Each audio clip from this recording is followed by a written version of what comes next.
Kontingen Indonesia untuk SEA Games Vietnam berangsur-angsur bertolak dari tanah air. Setelah rombongan tim sepak bola, kini giliran atlet-atlet kickboxing berangkat ke medan laga pada Rabu pagi. Bermaterikan 8 atlet yang terdiri dari 5 putra dan 3 putri, kickboxing ditargetkan meraih minimal 2 perak, seperti pada SEA Games Filipina 2019.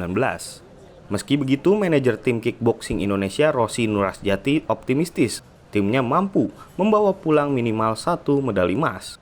Pernyataan ini disampaikan Rosi sesaat sebelum keberangkatan tim menuju Vietnam Rabu pagi di Bandara Soekarno-Hatta, Tangerang.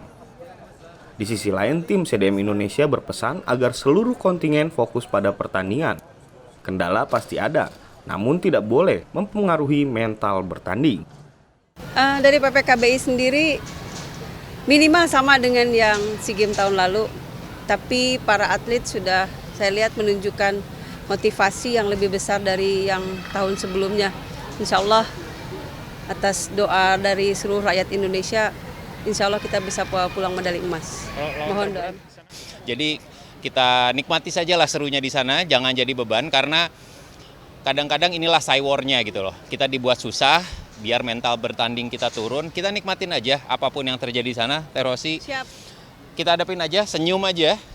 Anak-anak udah siap, mental bertanding mereka jauh lebih kuat dibanding ini.